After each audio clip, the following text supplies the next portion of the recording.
তো জন্ম দিয়েছে, 10 মাস কষ্ট করেছে আমার জন্য। ছোটবেলায় এমন হয়েছে যে আমাকে মাদ্রাসায় পড়ানোর জন্য বাড়ি বাড়ি যে কাজ করে আমার আর আমার বোনকে পড়াইছে। মাকে কতটুকু ভালোবাসো? অনেক ভালোবাসি নিজের থেকে। সিয়াম, তুমি কি করো? আমি আগে মাদ্রাসায় পড়তাম, তারপর হঠাৎ করে আমার আব্বু আর মার সাথে ডিভোর্স হয়ে গিয়েছিল। তারপর আমি আর মাদ্রাসায় পড়ালেখা করি না, নানির কাছে থাকতাম। আব্বু আর মায়ের ডিভোর্স কেন হলো? মাকে অনেক অত্যাচার করতো, এই জন্য মা আব্বুকে ছেড়ে চলে গিয়েছে। এখন মা থাকে কোথায়? মা এখন থাকে যে 12 গলিতে। তুমি কি মায়ের সাথেই থাকো? না, আমি আব্বুর সাথে থাকি। বাবা কি বিয়ে করেছে? হ্যাঁ করেছিল, যে মহিলাকে বিয়ে করেছে তার একটা স্বামী আছে, ওই স্বামীর কাছে আবার চলে গিয়েছে। বাবাকে কি প্রশ্ন করেছো কখনো যে আমার মাকে কেন ছেড়ে দিলা? করেছিলাম, কিন্তু কি কয় তোর মার বিদেশ করে আমাকে ছেড়ে চলে গিয়েছে, এইসব বলেছে। মাকে কতটুকু ভালোবাসো? অনেক ভালোবাসি নিজের থেকে। মা তো জন্ম দিয়েছে, 10 মাস কষ্ট করেছে আমার জন্য।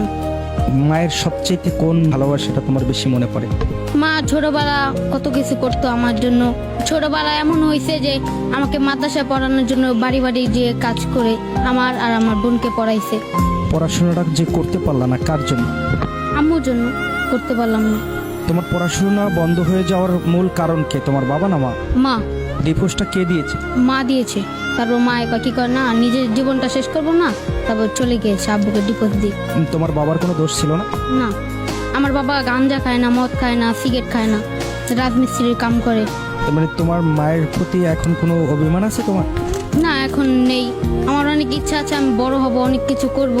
মা যদি আসে আমি মাকে তো ফালাই দিতে পারবো না, কারণ সে আমাকে জন্ম দিয়েছে। আর যদি জন্ম না দিতে পারলাম তো এত দূরে আসতে পারতাম না। মার জন্য কি করার ইচ্ছা? আমার একটা ইচ্ছা আছে যে বাবা মা থাকবে আমার সাথে, তাদের একটা ঘর করব, বাড়ি করব, সবাই মিলে একসাথে থাকবো।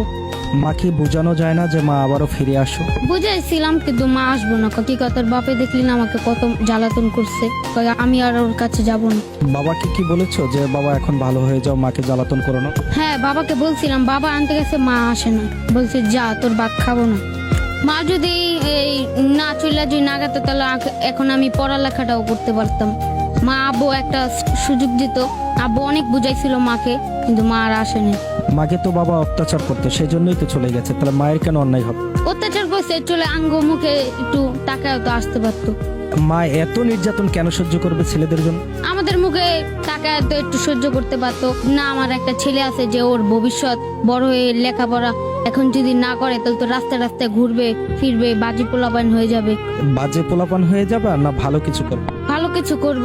মাকে তো দেখাতে হবে যে আমি ভালো আছি। হ্যাঁ, মাকে তো দেখাইতে হবে। আব্বু এখন কাজ করে রাজমিস্ত্রি। আমার একটা বোন আছিল, বোনের বিয়ে দিয়ে দিয়েছে দেশে, তো আমি এখন বাবার কাছে থাকি।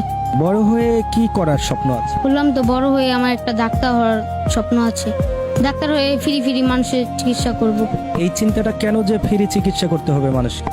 কত মানুষ দেখি রাস্তায় শুয়ে রয়েছে, ডাক্তাররা আসে নিয়ে বলে যে কি হয়েছে আপনার, দেখি পেটের টিউমার হয়েছে, নিয়ে চিকিৎসা করে দেয়।